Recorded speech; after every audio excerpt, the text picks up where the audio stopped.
क्या आपके कान से पानी आता है? क्या आपके कान से सफ़ेद या पीला मवाद आता है? अगर आता है तो ये कोई छोटी बात नहीं है। अगर इसको नज़रअंदाज किया तो इसके नतीजे खतरनाक हो सकते हैं। नमस्कार, मैं डॉक्टर दिगंत शर्मा, ENT स्पेशलिस्ट यानी कान नाक गला विशेषज्ञ। आज मैं आपके साथ बात करने वाला हूँ कान से मवाद आने की। हेलो दोस्तों, आज हम बात करेंगे कान से पानी या मवाद आने की। वैसे तो इस प्रॉब्लम को अमूमन हम लोग इग्नोर कर देते हैं, परंतु कभी कभी ये परेशानी बहुत बढ़ सकती है और इसके नतीजे बहुत ख़तरनाक हो सकते हैं। आज हम विस्तृत तौर से बात करेंगे कान से मवाद निकलने के बारे में। जिससे पहले हम ये वीडियो स्टार्ट करें तो जो लोग मेरा ये चैनल पहली बार देख रहे हैं तो वो मेरे इस चैनल को सब्सक्राइब करें, जिससे कि आपको अगले वीडियो की नोटिफिकेशन मिल जाए। और अगर आपको ये वीडियो पसंद आए तो इसको लाइक ज़रूर करें और इस वीडियो को पूरी देखें, क्योंकि मैं हर तरीके की इन्फॉर्मेशन इसमें देने वाला हूँ। जिस प्रकार मवाद कैसा होता है, मवाद के कारण क्या हैं, मवाद किस तरीके का हो तो हमें तुरंत डॉक्टर को दिखाना चाहिए, ऐसे कौन से लक्षण हैं जो बताते हैं कि इन्फेक्शन दिमाग की तरफ फैल चुका है, कान से मवाद आने पर हमें क्या करना है और क्या नहीं करना है, इसके अलावा इस स्थिति में हमें क्या सावधानियां बरतनी है और इसके साथ साथ इसका इलाज क्या है। तो चलिए शुरू करते हैं। अब हम बात करेंगे कि कान में मवाद क्यों आता है। जो हमारा कान है वह नाक से जुड़ा हुआ है, जिसको कि ईस्टेशियन ट्यूब कहते हैं। क्या होता है कि कभी भी हमें खांसी जुकाम होता है, नाक या गले में इन्फेक्शन होता है, तो वह इस ट्यूब के थ्रू कान तक चला जाता है। इसके साथ साथ जब भी कान और गले का इन्फेक्शन हो जाता है, ये ईस्टेशियन ट्यूब होती है, इसमें सूजन आ जाती है, इस कारण से ये रास्ता ब्लॉक हो जाता है।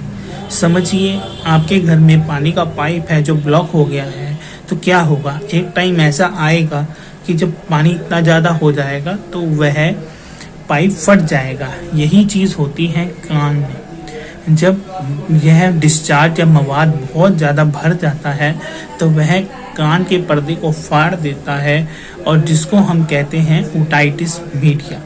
कान के फटने से क्या होता है कि हमारी हियरिंग में कमी हो जाती है। तो ये थी पूरी पैथोलॉजी कान की। ये समस्या बच्चों में ज़्यादा पाई जाती है क्योंकि उनकी ईस्टेशियन ट्यूब एक तो छोटी होती है, सीधी होती है, दूसरा बच्चों की इम्यूनिटी कम होती है, बच्चों में गला खराब या नाक के इन्फेक्शन के चांस ज़्यादा होते हैं क्योंकि बच्चे आपस में चिपके हुए रहते हैं। तो एक बच्चे से दूसरे बच्चे में संक्रमण होने के चांस बहुत ज़्यादा होते हैं। अब हम आगे बात करेंगे मवाद किस तरीके का हो तो कौन सा इन्फेक्शन है और मवाद में ऐसे कौन से फीचर होने चाहिए जो हमें खतरे की घंटी सुनाई दे। हम बात करेंगे ऐसी बहुत सारी चीज़ें जो हमारे समाज में प्रचलित हैं, जो हमने अपने माता पिता, अपनी दादी से सीखी हैं और जो चीज़ें जो इस कंडीशन में हमें नुकसान पहुंचा सकती हैं। एक जनरल ट्रेंड के तहत अगर कान में कोई भी दर्द हो तो ये कहा जाता है कि उसमें गर्म सरसों का तेल या लहसुन का रस डाल लिया जाए। अगर कान से मवाद आ रहा है और इस कंडीशन में आप लहसुन का रस या सरसों का तेल डालते हैं तो ये बैक्टीरिया के लिए एक 5 स्टार बफे हो जाएगा। उसको पूरा आहार मिलेगा, कान के अंदर नमी रहेगी और वह इन्फेक्शन बहुत तेज़ी से बढ़ जाएगा। इसके साथ साथ इन कंडीशन में अगर कान में पानी चला जाए तो वह डिसीज़ को और फैला देगा और अगर कान का पर्दा फटा है तो उसको और बढ़ा देगा।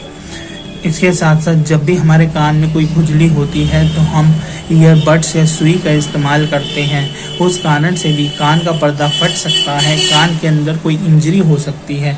तो जब भी आपके कान से मवाद आए आप ENT स्पेशलिस्ट को दिखाएं, जो आराम से क्लिनिकल एग्जामिनेशन से देख सकता है कि कान में मवाद किस तरीके का है, पर्दे का स्टेटस कैसा है, कान के अंदर कोई जख्म तो नहीं है, जो इन्फेक्शन है वह कौन सा है, वह बैक्टीरियल है, फंगल है या और किसी तरीके का है। के साथ साथ कान में मवाद के साथ साथ आपको और तकलीफ़ें भी हो सकती हैं, जैसे सुनाई कम देना, कान में भारीपन होना, उसके साथ साथ मुंह में या फेस पे एक तरफ की वीकनेस आ जाना जिसको हम फेशियल पैल्सी कहते हैं। इसके साथ साथ सर दर्द होना, कभी कभी बेहोशी भी आती है और तेज बुखार आना। तो ये सब फीचर कान के इन्फेक्शन के साथ हो सकते हैं। बच्चों में ये हो सकता है चिड़चिड़ापन, जो खाना ना खाना, दूध ना पीना, कान में दर्द और बच्चा बार बार रोता रहेगा। तो ये सब कंडीशन जो है इन कंडीशन के साथ हो सकती हैं। जब भी आप ईएनटी सर्जन के पास जाते हैं तो वह आपके कान की जांच कर सकता है और अंदर से देख सकता है कि कान का स्टेटस क्या है। कान की जांच हो सकती है इस ऑटोस्कोप से।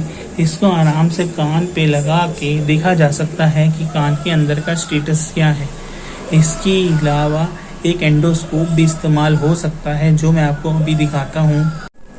इसके साथ साथ इस एंडोस्कोप से भी कान के अंदर देखा जा सकता है। जैसे कि आप देख रहे हैं, मैंने इसकी लाइट ऑन कर ली है और इससे हम कान के अंदर आराम से देख सकते हैं, जैसे कि मैं चित्र में आपको दिखा पा रहा हूँ। जो कान से मवाद निकलता है उसकी कल्चर सेंसिटिविटी की जा सकती है और पता कर जा सकता है कि कौन से बैक्टीरिया, कौन से जीवाणु से वह इन्फेक्शन है। फिर उस हिसाब से एंटीबायोटिक दी जा सकती है। अगर आपको लगता है कि कान के इन्फेक्शन से कान के पीछे की हड्डी इन्वॉल्व हो गई है और वह कान के पीछे की हड्डी को खा रहा है, तो आप सीटी स्कैन से भी पता कर सकते हैं कि जो इन्फेक्शन है वो केवल मिडल ईयर में है या उसके अलावा कान के बाहर जा चुका है। इसके साथ साथ जो कान के पर्दे के पीछे की छोटी छोटी हड्डियां होती हैं उनका भी स्टेटस सीटी स्कैन से पता लग जाता है। इस कंडीशन के इलाज की बात करें तो अगर आपके कान में मवाद भरा है तो सबसे पहले तो कान की सफाई की जाती है, वो भी मशीनों द्वारा, जिससे कि कान का मवाद खुद ब खुद हम निकाल दें, जिससे हमें पता लगे कि कान के पर्दे की स्थिति कैसी है और उसी हिसाब से हम आगे बढ़ सकते हैं कि आपके कान में जो बीमारी है वो कौन सी स्टेज तक पहुंच चुकी है। कान का मवाद बहुत सारे कारणों से आ सकता है, जिसमें से कि बैक्टीरियल इन्फेक्शन है, उसका इलाज अलग रहता है। अगर कान में फफूंद उग गई है तो उसका इलाज अलग रहता है। और अगर केवल इन्फ्लामेशन की वजह से कान से मवाद आ रहा है उसका अलग कारण होता है। तो जब भी आप ईएनटी स्पेशलिस्ट को विजिट करते हैं वह अपने एक्सपर्टीज से यह पता कर लेता है कि आपके कान में इन्फेक्शन का कारण क्या है। अगर वह नॉर्मल ईयर डिस्चार्ज है बैक्टीरिया वाला तो आराम से ईयर ड्रॉप देकर उसको कंट्रोल किया जा सकता है। अगर वह ईयर ड्रॉप से कंट्रोल नहीं होता तो खाने के लिए ओरल एंटीबायोटिक भी दी जा सकती हैं। अगर ईएनटी स्पेशलिस्ट को ये लगता है कि आपके कान में फंगल इन्फेक्शन है तो कान की सफाई ही बहुत अच्छे तरीके से इन्फेक्शन को कंट्रोल कर देता है। कान की सफाई खुद नहीं करनी, बड से नहीं करनी, स्पेशल मशीनों द्वारा कान की सफाई होती है जिसमें कान के पर्दे को बराबर देखा जाता है, क्योंकि अगर वैसे ही बड चलाएंगे तो कान का पर्दे में छेद हो सकता है। अगर ईएनटी स्पेशलिस्ट को ये लगता है कि आपकी जो कान की बीमारी है वो कान के अलावा और जगह भी फैल रही है तो सीटी स्कैन द्वारा उस चीज़ का पता लगाया जा सकता है। और अगर बीमारी कान के अलावा और सब जगह फैल रही है, मिडल ईयर के अलावा इनर ईयर या आउटर ईयर में गई है, तो उसका इलाज थोड़ा अलग होता है। बीमारी के कारण कुछ कॉम्प्लिकेशन आ जाते हैं, जैसे कि कान का पर्दा फट जाना। तो अगर कान का पर्दा फट जाता है तो उसके लिए सर्जरी करनी पड़ती है, जिसको कि कहते हैं टिम्पैनोप्लास्टी। हर मवाद के केस में आपको सर्जरी नहीं करनी पड़ती, कुछ ही कंडीशन है जिनमें हमें सर्जरी करनी पड़ती है। 90% केसेस में ये जो इन्फेक्शन है ये दवाइयों से ठीक हो जाता है। पर अगर किसी मरीज में इन्फेक्शन बार बार हो रहा है, मवाद बार बार आ रहा है, या पर्दा फट गया है, या सुनाई की कमी है, या ऐसा लग रहा है कि कान का इन्फेक्शन ब्रेन की तरफ जा रहा है, तो इन कंडीशन में सर्जरी करके हम डिसीज़ को ख़त्म कर सकते हैं, उसका पूरा निवारण कर सकते हैं।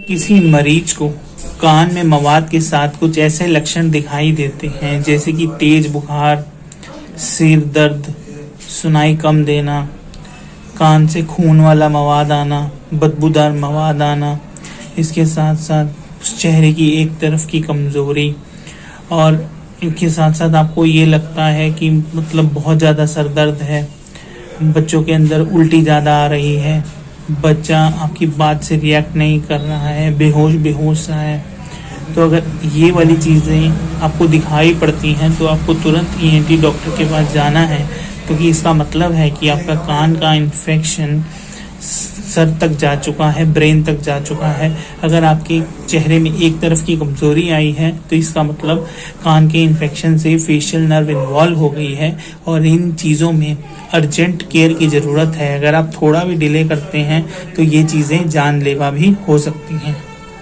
कान की बीमारी कोई ऐसी नहीं कि बड़ी खतरनाक बीमारी है। आराम से, सावधानियों से आप इस बीमारी को रोक सकते हैं। सबसे पहले अगर आपका जुकाम हो तो इसको इग्नोर ना करें, उसकी प्रॉपर मेडिसिन लें, क्योंकि क्या होता है कि जुकाम होने से जो कान और नाक को ईटी ट्यूब जोड़ती है वह ब्लॉक हो जाती है, जिस कारण से कान की दिक्कत होती है। तो अगर आपको कान नाक में दिक्कत है तो फटाफट दवाई लेके उसको ख़त्म करें, उसको बढ़ने ना दें। अगर स्विमिंग करते वक्त कान में प्लग्स लगाएं। अगर आपके कान में छेद है तो पानी ना जाने दें, कान में रुई लगाएं और बाहर से वैसलीन लगाएं, जिससे कि मॉइस्चर अंदर ना जाए। कान में माचिस ना खुजलाएं, उससे आप कान के पर्दे को भी हानि कर सकती हैं और कान के अंदर भी हानि कर सकते हैं। अगर कान में मवाद आए तो तुरंत ईएनटी स्पेशलिस्ट को दिखाएं, जिससे कि वो बीमारी ना बढ़े और आप जल्द से जल्द इनिशियल लेवल पे ही उसका इलाज कर पाएँ। अगर ये बीमारी बच्चों में है तो उसको ज़्यादा ध्यान दें, क्योंकि बच्चों में बहरापन होने से स्पीच डिले भी हो जाता है। अगर आपको मेरी आज की वीडियो पसंद आई हो और आपको लगता है कि मेरे इस वीडियो से आपके ज्ञान में कुछ वृद्धि हुई है तो मेरी इस चैनल को लाइक और सब्सक्राइब ज़रूर करें। अगर आपको कोई चीज़ ना समझ आई हो तो कमेंट में अपने प्रश्न लिखिए, मैं उनका उत्तर ज़रूर दूंगा। मेरी ये कोशिश है कि मेरी इन वीडियो से आप हेल्थ के बारे में जागरूक हों और अपना ध्यान और अच्छे से रखें और कम बीमार पड़ें और ईएनटी में तो बिल्कुल ही ना पड़ें। इसके साथ साथ मैं यही करूँगा, स्वस्थ रहें, सावधान रहें और जय हिंद।